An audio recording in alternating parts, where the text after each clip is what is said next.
Señora, soy un repartidor. Este es su paquete, es para el 12B. Voy a llamar a la policía ahora mismo. Esto es inaceptable. Solo estoy haciendo mi trabajo. Usted se está equivocando. Mire la dirección aquí, exactamente su Ya casa. veremos cuando llegue la patrulla. El Sol de la Tard, normalmente un cálido abrazo sobre Sterling Heights, Michigan. Proyecto largas sombras acusadores el 23 de octubre. Para Marcus Thorne, un conductor de reparto senior de Elite Logistics, comenzó como cualquier otro martes.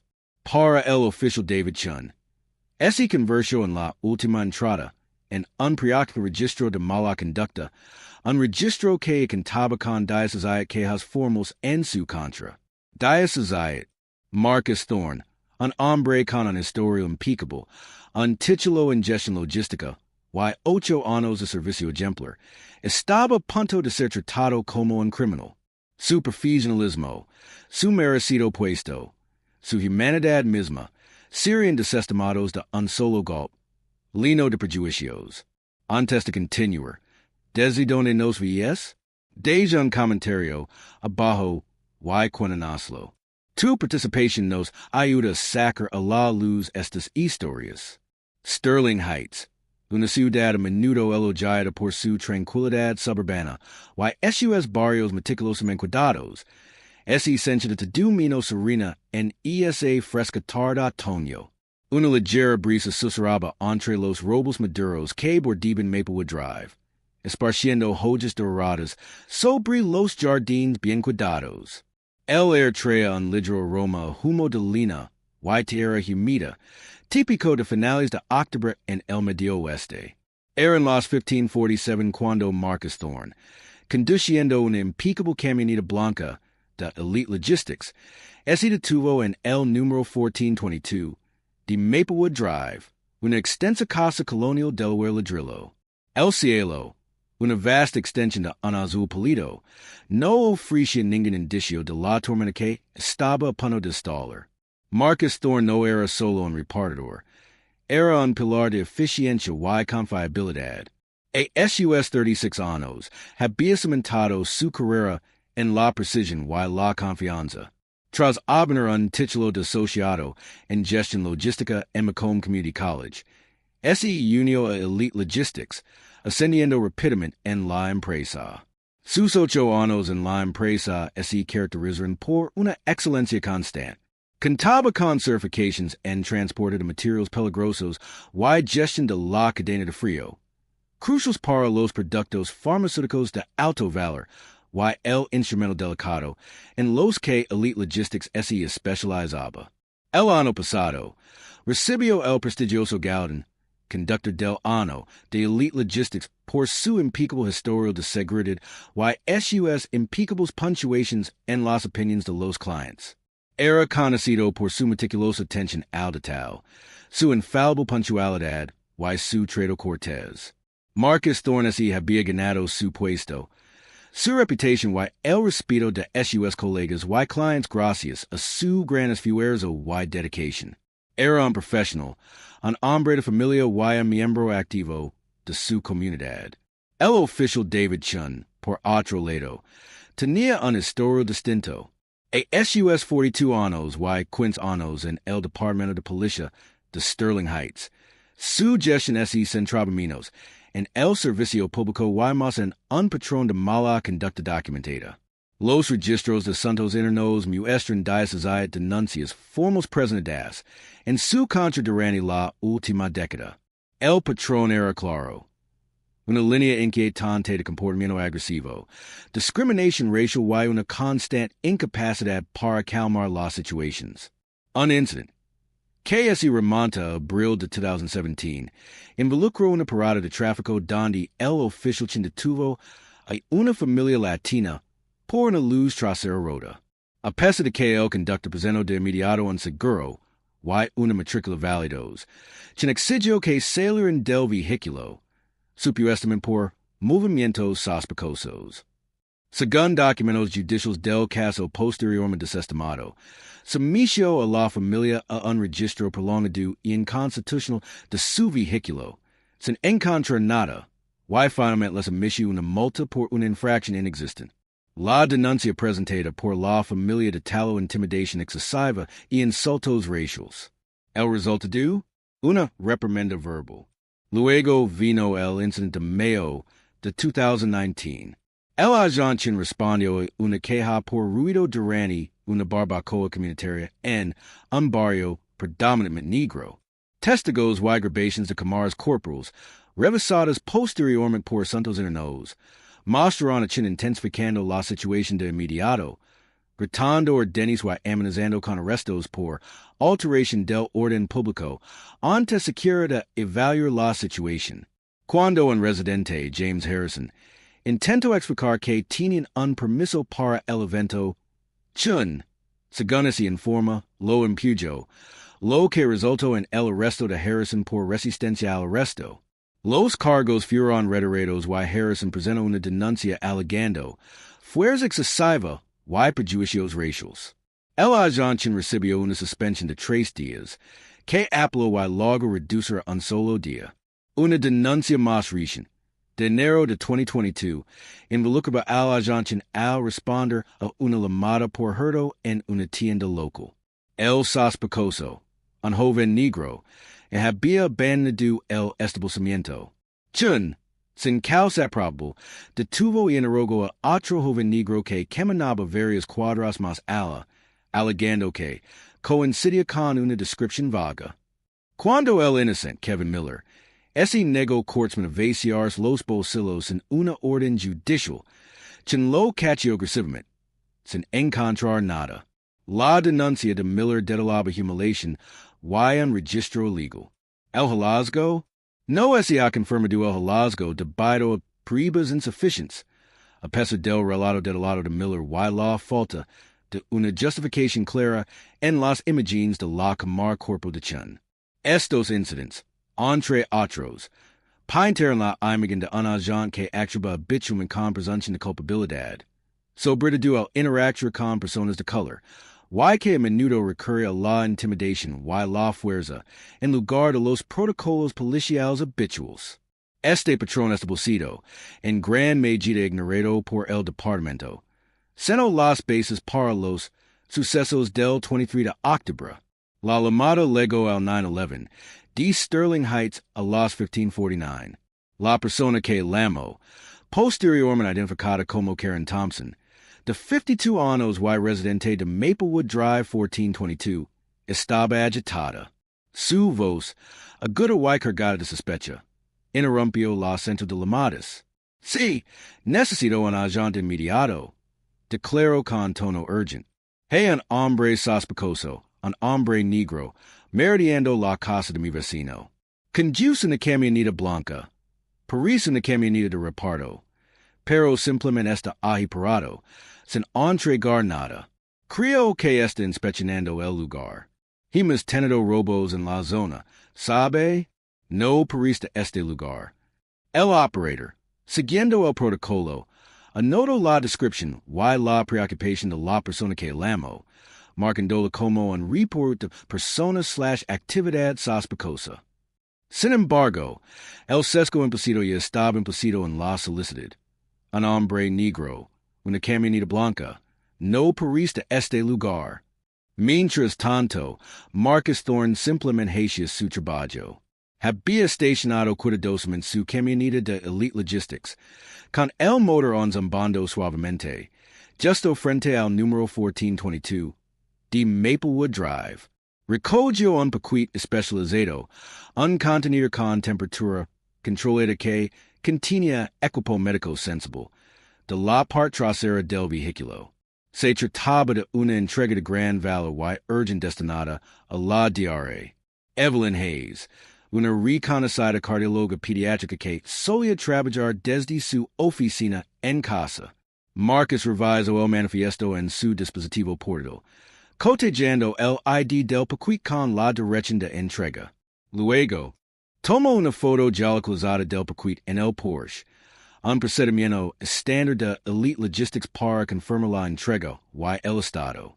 Estaba a punto de llamar a la puerta cuando el inconfundible alito de la sirena, que se acercaba rápidamente, interrumpió la tranquilidad de la tarde. Deberian los agents estar obligados a verificar las credentials y la situación de una persona antes de iniciar cualquier tipo de confrontación. Cuéntanos tu opinión en los comentarios. La patrulla del oficial freno bruscamente detrás de la furgoneta de Elite Logistics, con las luces destilando, banando la calle de una luz roja y azul vibrante y urgent. Salió del vehículo con una rapidez demostrada, con la mano apoyada en su arma y su actitud inmediatamente confrontativa. Oy, tú. Allegé de esa puerta, grito, amplificado por el repentino silencio que se había apoderado de la calle. Marcus, sobresaltado pero sereno, ese giró lentamente, levantando instintivamente las manos para mostrar que estaban vacías. Con el paquete de entrega en una mano, y su escáner portal en la otra. Oficial, solo estoy haciendo una entrega. Dijo con calma, con voz serena y profesional. Logística Elite. Tengo un paquete para el Dr. Hayes. Suelta el paquete. Pon las manos donde pueda verlas. Ordino Chun, alzando la voz, ignorando la explicación de Marcus. Marcus, unprofessional experimento, conoce el procedimiento. Coloco con cuidado el paquete en el Porsche y luego levanto las manos lentamente. Agent, puedo mostrar mi identificación, la placa de mi empresa y el manifiesto de entrega aquí mismo. Ofreció, señalando con la cabeza hacia su escáner. Dij manos arriba. No se muevan. Chinavanzo con los ojos entrecerrados, fijos. ¿Qué haces aquí? Encajas con la descripción de una persona sospechosa. Hemos tenido robos en esta zona. Soy repartidor, señor. Reiteró Marcus, con una paciencia inquebrantable a pesar de la creciente tensión. Tengo el uniforme de mi empresa, mi identificación y el manifiesto oficial. Estoy entregando un paquete para el Dr. Hayes en esta dirección. Puede ver el logo de Elite Logistics en mi camioneta y en mi camisa. Chin ese burlo, acercandos. Cualquiera puede ponerse un uniforme. Cualquiera puede finger que sí. Necesito ver su identificación. Ahora, su tono era acusador, destinoso ante la evidencia evidente que los rodeaba. Marcus, con movimientos lentos y pausados, buscó su billetera en el bolsillo trasero, con cuidado de mantener las manos visibles. Mi licencia de conducir, agent, y mi identificación de Elite Logistics. Se las ofreció. Chun los arrobado, sin apenas mirar la placa de Elite Logistics. Recorrió con la mirada el carnet de conducir de Marcus. Luego volvió a mirarlo, con un destello legible en la mirada. ¿Qué hay en la furgoneta? ¿De dónde vienen? Insistió con las identificaciones en la mano. La camioneta con suministros médicos, carga estándar de Elite Logistics. Acabo de llegar de nuestro centro de distribución en Troy. Explicó Marcus con voz serena, aunque la tensión comenzaba a notarse. Tengo mi hoja de ruta, mi horario, todo en mi escáner. Para entonces, los vecinos se asomaban tras las cortinas. Algunos habían salido a sus porches, atraídos por las luces intermitentes y la voz aguda de Chun. Karen Thompson, quien Lamo, había salido de su casa y estaba de pie en el jardín delantero, observando la escena con una expresión de suficiencia y satisfacción. Esto no cuadra, declaró Chun, ignorando la evidencia, con un tono agresivo. Estás actuando de forma sospechosa. Voy a tener que detener. Busco sus esposas. Justo cuando Chun agarraba la muñeca de Marcus, legó una patrulla. La sargento Elena Rodriguez, supervisor directo de Chun, conocida por su mesura y su apego al protocolo. Salió. Había estado escuchando la llamada, y algo en el tono de voz de Chun, cada vez más intenso, había disparado las alarmas. Inmediatamente registró la escena. La agente deteniendo agresivamente a un hombre con uniforme de reparto, una furgoneta transparente de Elite Logistics y un paquete en el Porsche. Official Chun, ¿qué ocurre? La vos firme del sargento Rodriguez attraviesa la tensión. Chinesi gyro, con el rostro enrojecido. Sargento, persona sospechosa. Respondiendo a una llamada al 911. Se resiste. Está entregando un paquete, agent, interrumpió Rodriguez. Recorriendo con la mirada la escena, evaluando rápidamente lo obvio. Camino directamente hacia Marcus, encontrando su mirada con una expresión de disculpa. Señor, ¿y es usted Marcus Thorne de Elite Logistics? Sí, sargento, respondió Marcus aliviado, con la muñeca en el lugar de Chun. Rodriguez así gyro bruscamente hacia Chun. Official Chun, su eltalo. Inmediatamente. Why entreguim su cámara corporal? Why su placa? Why su arma? Ahora, su voz no admite réplica. La ordinera categórica. La resolución inmediata fue rápida y contundente. La sargento Rodriguez, tras revisar las imágenes de la cámara corporal de la Janchen, en el lugar y cojar la identificación de Marcus Thorne con la de Elite Logistics, confirmó rápidamente la versión de Marcus. Se disculpó personalmente con Marcus, asegurándose de que su paquete fuera entregado a la DRA. Hayes Queen, alertada por la conmoción, salió de su casa y confirmó que esperaba una entrega de Elite Logistics. Karen Thompson, on de pie en el jardín, intentó intervenir, alegando su derecho a llamar a la policía contra cualquier persona que considerara sospechosa. Sin embargo, la sargento Rodriguez lo informó que su denuncia falsa y sus acusaciones infundadas quedarían documentadas formalmente. Deberían los agentes que cometen discriminación racial y abuso de poder ser despedidos automáticamente sin apelación? Comparta su perspectiva a continuación. Las imágenes de la cámara corporal, grabadas meticulosamente por el oficial Chin y el sargento Rodriguez, fueron publicadas por el Departamento de Policía de Sterling Heights en menos de 24 horas, una medida inusual impulsada por la inmediata indignación pública y la investigación interna. El video se viralizó con una velocidad asombrosa. En las primeras 12 horas, había acumulado más de 10 millones de visualizaciones en diversas plataformas. Para finales de la semana, esa cifra había disparado a más de 50 millones de visualizaciones, impulsada por la indignación y compartida en redes sociales con hashtags como hashtag Justicia para Marcus Thorne, hashtag Carolamo 911 y hashtag Responsabilidad Policial. Los medios de comunicación to el país recallaron la noticia, destacando la flagrante discriminación racial y la agresión injustificada.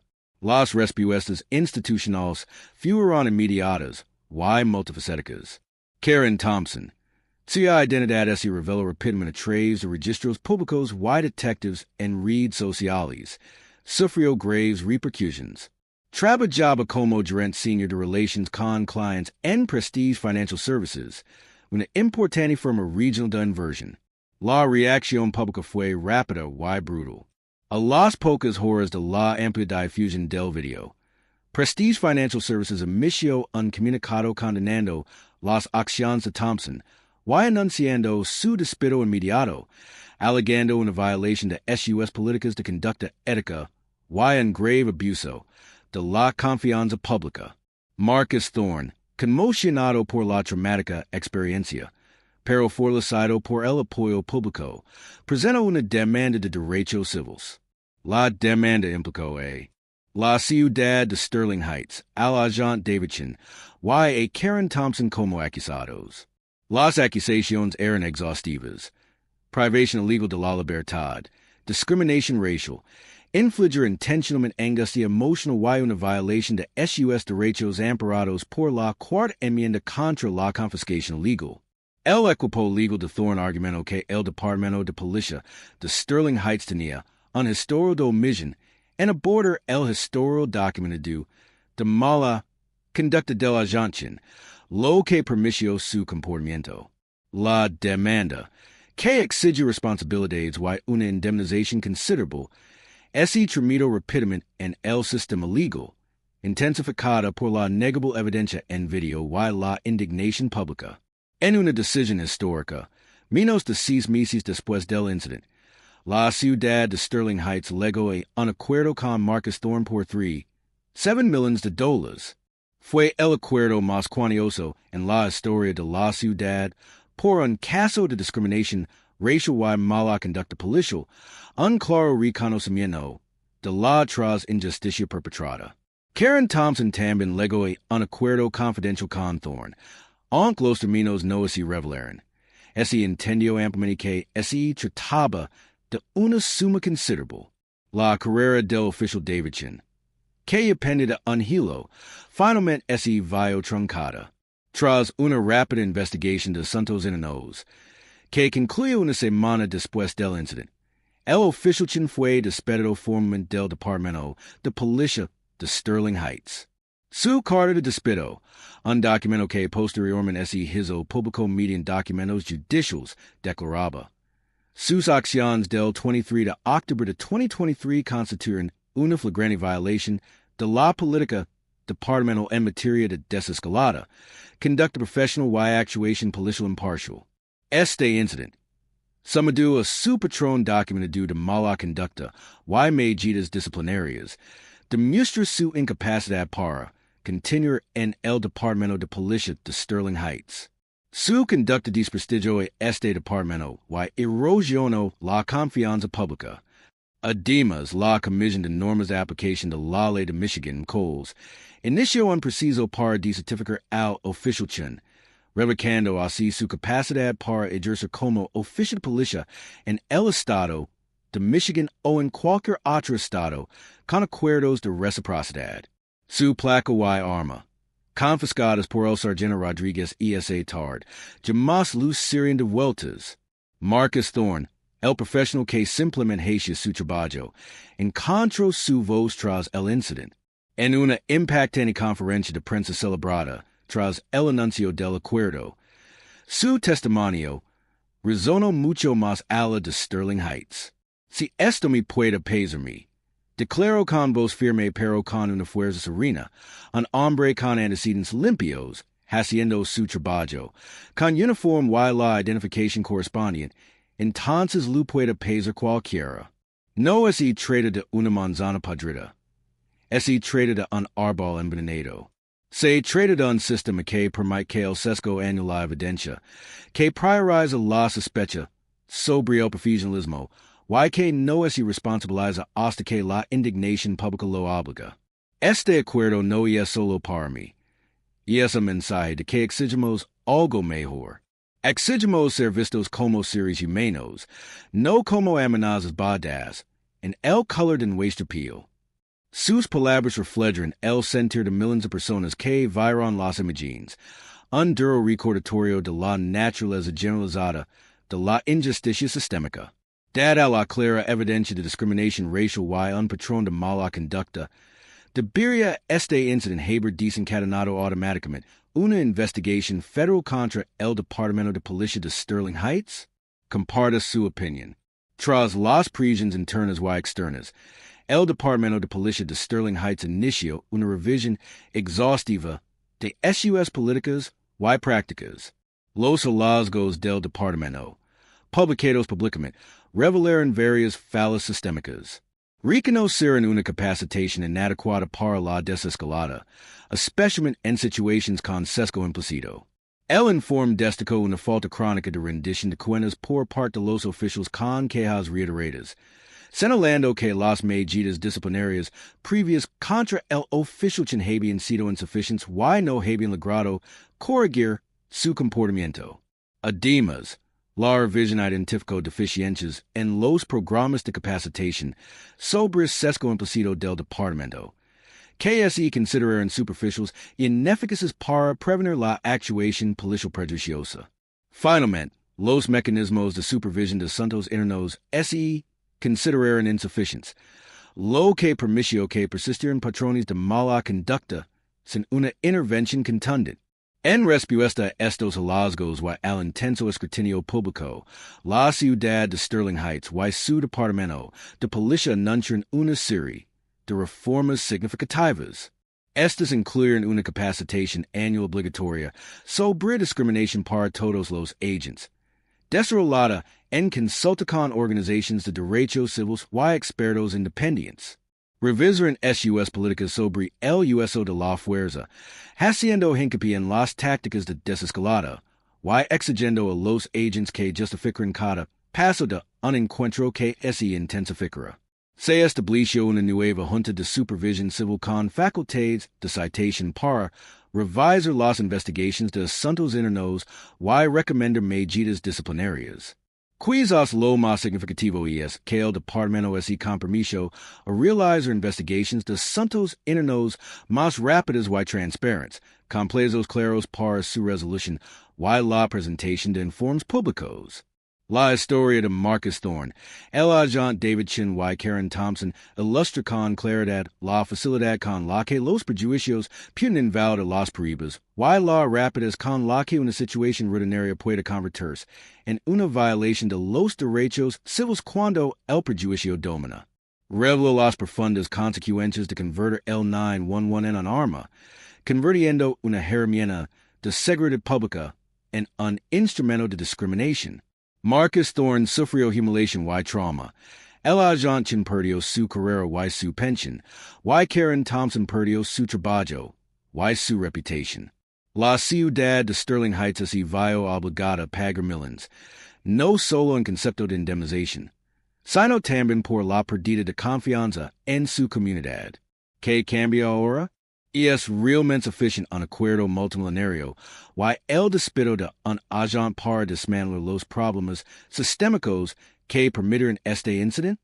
¿Cuántos Marcus Thorne más hay por ahí, soportando en silencio, o peor aún, sufriendo injusticias mucho mayores sin el beneficio de las imágenes virales de las cámaras corporales?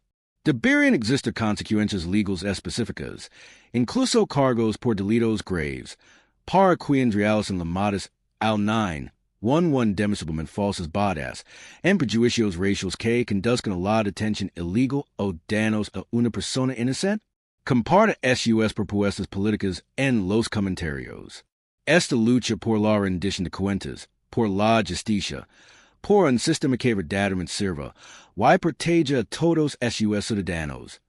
Esta lejos de terminar. No nos detendremos. Seguiremos sacando a la luz estas historias, porque no se trata solo de un incidente, una ciudad o un agente. Se trata de todos nosotros.